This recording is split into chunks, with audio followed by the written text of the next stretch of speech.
Op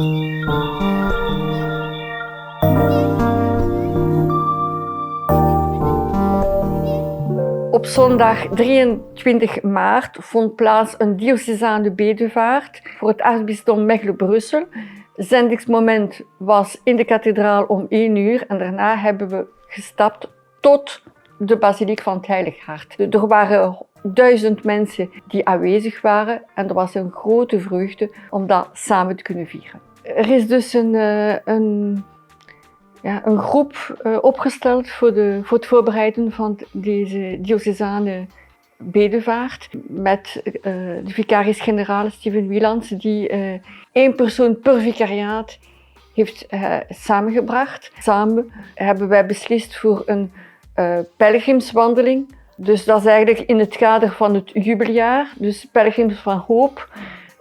Dat is een jaar van bekering. Het is niet zo frequent dat wij samen kunnen zijn met de gelovigen van Vlaams-Brabant, van Waals-Brabant. En eigenlijk ook in Brussel zijn we iedereen in onze gemeenschap. Het is heel zelden dat wij kunnen bidden met de gemeenschappen van andere talen en rites. Dus de zending was dus zondag om 13 uur in de kathedraal met de aartsbisschop, die ons gezonden heeft. Kanuniek Steven Wielands, vicaris-generaal, heeft wat uitleg gegeven. Il a donné quelques informations sur la manière de faire.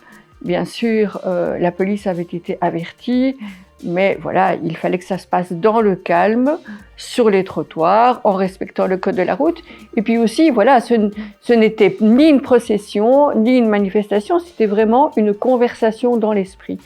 Et donc, l'idée était bien que nous marchions en petits groupes et nous avions pour ce faire l'aide d'un petit carnet de méditation dans lequel se trouvaient des prières, des textes de méditation, des questions qui nous permettaient vraiment d'avancer et de marcher dans la joie, dans la conversion, dans la prière, dans la réflexion.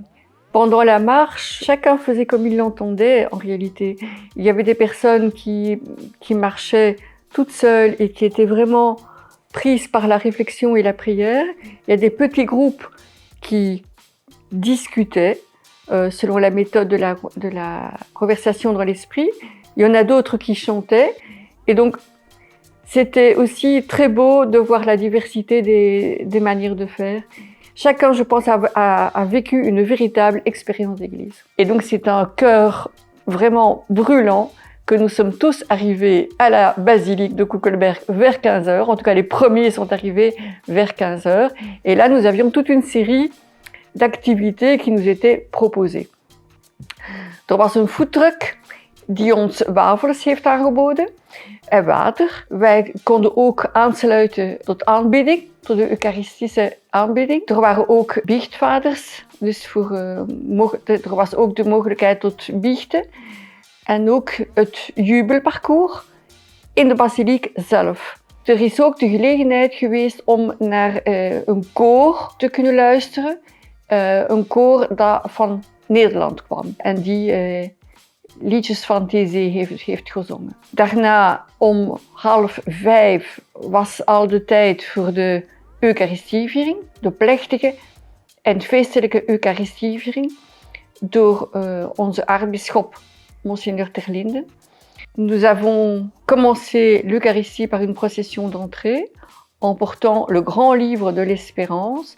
Le grand livre de l'Espérance, c'est un livre que nous avons réalisé avec des dessins et des témoignages de personnes en situation de fragilité.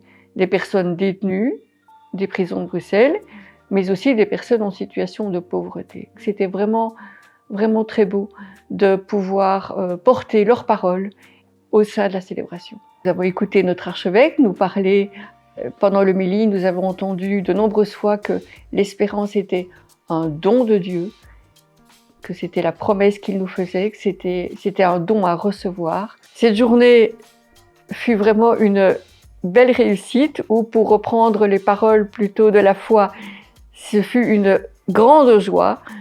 Nous étions, je pense, 850 ou 900 personnes à la cathédrale, mais à la basilique, nous étions bien 1 millier de personnes. Et donc c'était magnifique de se retrouver si nombreux en église.